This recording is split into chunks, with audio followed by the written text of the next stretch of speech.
7. Barrett outside, the switch. Doncic goes, oh, what a great step! And then he hammers it home! Broke his ankles! What's going on, guys? Welcome back to a brand new video. I hope you guys are doing well. The New York Knicks are set to take on the Philadelphia 76ers tonight at the Wells Fargo Center. We are on the road, and this may be an overreaction. You can call this Overreaction Monday. If the New York Knicks go on to lose to the Philadelphia 76ers, they suck. It's the beginning of the season. I'm going to be getting into why the Knicks are struggling and all that in a little bit in this video, but just what the Philadelphia 76ers are putting out there. I understand they're an NBA team, but that's unacceptable. The New York Knicks have been awful these past few games. I believe they've been 1-3. We can't do the fundamentals right. We haven't been a good basketball team. Lack of ball movement, shooting way too many threes, three-point shots not going in, allowing dribble penetration. We're one of the worst fourth quarter defenses, one of the worst defenses when it comes to allowing points. We're just atrocious. We're a bad team. This team looks undisciplined. It looks like the complete opposite of last year. They're fighting, but it doesn't look like, just because you're fighting, that doesn't necessarily mean you're playing smart basketball. If you've ever heard the phrase, work smart, not work hard, because working hard is obviously a great thing, but it depends what you're putting in. What are you working hard at? Just because you go to the basketball gym and you're taking a million shots in an hour, or you're playing 5 hours of basketball, what are you doing in those 5 hours? You shooting around? That's not efficient work. That's why working smart is a totally different thing. Are you doing drills to really work on your game?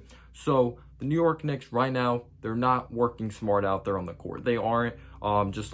We're not closing out hard enough. We're allowing dribble penetration like crazy. This doesn't look like a well put together basketball team at this point. But I'm going to be getting into this. I didn't expect us to start off great. I did tell you guys in live streams that just because we were the 4th seed last year didn't mean it was going to carry into this year. Literally, you're figuring out a brand new way to win. You're figuring out a brand new way to win every single season. You're figuring out your identity. Even if we had the same exact roster, doesn't mean we were going to be on pace to be the 4th seed this year as well.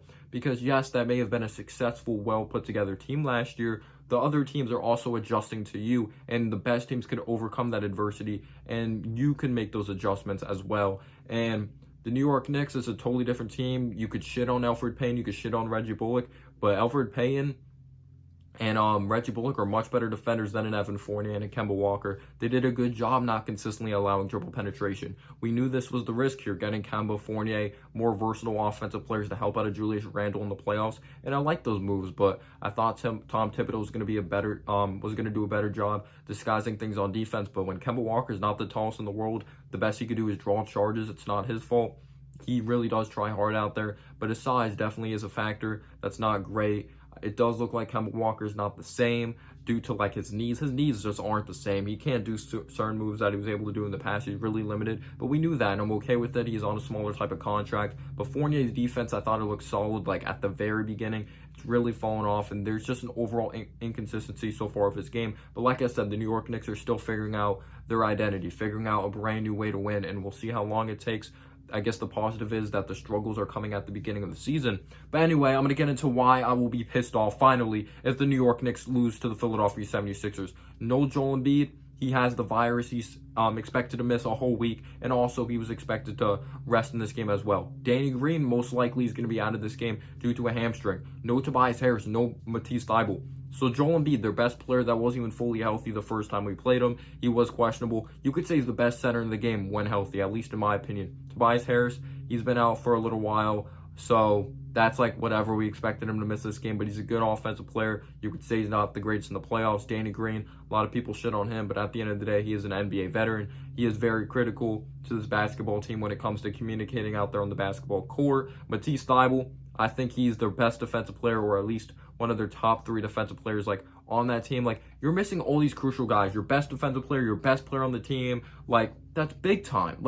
If you don't beat this team, I don't care that they're at home. I don't care that they're seeking for revenge. If you don't beat this team, that is atrocious. That is disgusting. You just have to beat this team. I know we lost the Orlando Magic, but you can't continuously have these games happen. You really can't. It's an NBA team. They have some solid young guys. They're going to compete. But you just have to win this game. You really do. But I will say this, like I said, like before, we're not good enough to be overestimating basketball teams. Also, with the New York Knicks, we have the worst luck in the world. Most likely, Paul Reed's going to go off. Most likely, a Tyrese Maxey. Just like Isaiah Joe, we know Seth Curry's going to probably kill us. Andre Drummond on the boards. Shake Milton, he's someone we didn't play last time. Someone who's a great shot creator. I actually liked him coming out of SMU. But something to look out for, Nerlens Noel questionable. Mitchell Robinson questionable. I don't like that center depth. I don't like Jericho Sims coming off the bench. I think he'll be solid in a couple of years. He has some polishing up to do when it comes to his feel for the game. He's an athletic freak of nature, but he still has work to do as a basketball player. So are we going to like really roll out some small ball? We haven't been rebounding the ball lately like that well, especially that Cavs game. Second chance opportunity after second chance opportunity. What are we going to do in this game? Against Andre Drummond, one of the best offensive rebounders, one of the best rebounders in the league, and he's even passed the ball well. And our perimeter defense is awful. But I'm just really scared when it comes to the center depth in this game. If Mitchell Robinson doesn't play, Nerlens Noel, like we need at least one of those guys to play. But this will just be unacceptable if we lose this game. It really will be. So their projected starting lineup, I believe right now, like due to the past game, like the official starting lineup is not out when I'm recording this video. But Tyrese Maxey is going to be starting in this game.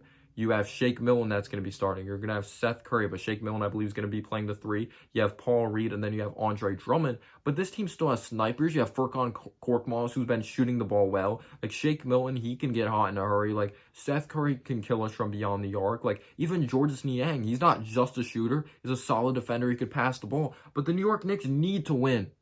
Like, the Knicks had their best players out there. The 76ers don't. If we don't win this game, it's just unacceptable. Again, I know they're an NBA team. They could come out with more heart, which I hope doesn't happen. I hope the Knicks don't underestimate them. I really don't. We aren't at that level to be underestimating. Well, no NBA team should be underestimating another NBA team. These are the best players in the league. But the Knicks have to bring their A game. They have to move the ball. We can't just rely on the three-point shot. We got to dribble penetrate. Like, I don't care how, just win this game. Just win. Please win. But let me know down below your thoughts, and peace out, y'all.